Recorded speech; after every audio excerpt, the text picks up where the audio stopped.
कृष्ण आज हम डिस्कस करने रहे हैं एसएससी सीजीएल 2023 में पूछे गए क्वेश्चन को। देखिए हमारा फोर्थ शिफ्ट का हमारा क्वेश्चन होने वाला है। देखिए हमारा क्वेश्चन क्या कह रहा है कि व्हेन जब शी फील्स वह महसूस करती है लो, लो मतलब यहाँ उदास के सेंस में यूज़ किया गया है, ठीक। तो व्हेन शी फील्स लो, जब वह उदास महसूस करती है, शी राइट्स वह लिखती है वेरी केयरफुल बहुत ही ध्यानपूर्वक, ठीक। अब इस क्वेश्चन को समझने के लिए आपको दो क्वेश्चन और दे रहे हैं, उसको पहले ध्यान से देखिए।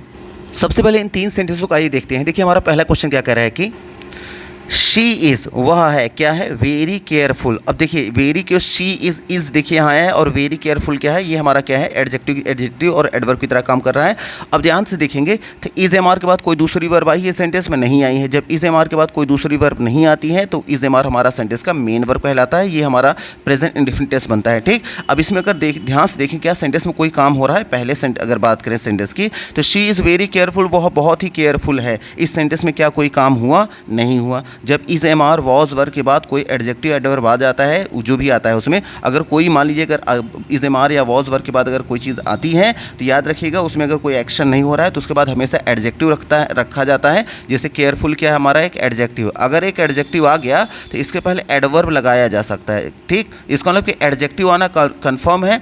अगर एडजेक्टिव नहीं आएगा तो एडवर्ब अकेले नहीं लगेगा। अगर एडजेक्टिव आ गया है तो आप एडवर्ब लगाना चाहे लगा सकते हैं, अदरवाइज चाहे तो ना भी लगाएं। तो ये सेंटेंस हमारा क्या है, राइट है, ठीक। लेकिन दूसरे सेंटेंस में देखें तो शी वॉक्स वह चलती है। अच्छा देखिए पहले सेंटेंस में कोई एक्शन नहीं हुआ था, लेकिन दूसरे में देखिए शी वॉक्स वह चलती है या टहलती है। कैसे, वेरी केयरफुल, इसमें केयरफुल आ गया। फिर इसमें भी देखेंगे, अच्छा इसमें पहले सेंटेंस में कोई एक्शन नहीं हुआ था लेकिन दूसरे में चलना एक काम हो रहा है। तो याद रखिए कि जब एक्शन वर्ब के साथ वर्ड आएगा तो यहाँ केयरफुल नहीं बल्कि आपको केयरफुली करना पड़ेगा, क्योंकि अब ये जो काम कर रहा है वेरी केयरफुली क्या है, इसका वॉक करना है। और हमें पता है कि वॉक एक वर्ब है, जो वर्ब को क्वालिफाई करता है एडजेक्टिव नहीं होता बल्कि एडवर्ब होता है। और हम सबको बेसिक पता है कि एडजेक्टिव के लास्ट में जब हम एल वाई लगा देते हैं तो एडवर्ब बन जाता है। तो इस एडजेक्टिव को आपको एल वाई लगाकर एडवर्ब बनाना पड़ेगा, तब सेंटेंस हमारा क्या होगा, राइट होगा, अदरवाइज हमारा सेंटेंस रॉन्ग हो जाएगा। अच्छा तीसरा देखेंगे, शी डज वह करती है दिस वर्क इस काम को। कैसे करती है, वेरी केयरफुल। तो हमें पता है कि उस काम को करने का तरीका क्या है, वेरी केयरफुल। तो वेरी केयरफुल कौन है, शी है, कि उसका काम करने का तरीका,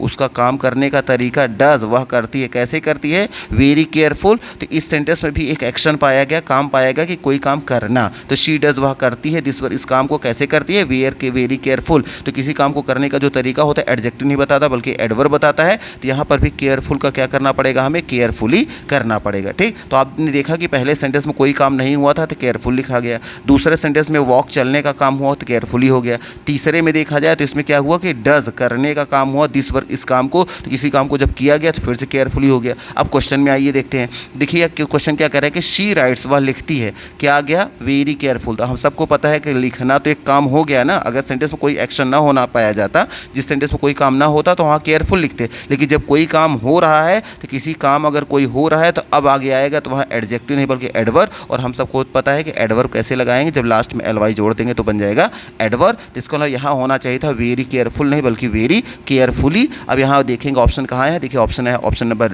डी में। तो हमारा डी यहाँ राइट आंसर हो जाएगा क्योंकि इसी पार्ट में एरर है।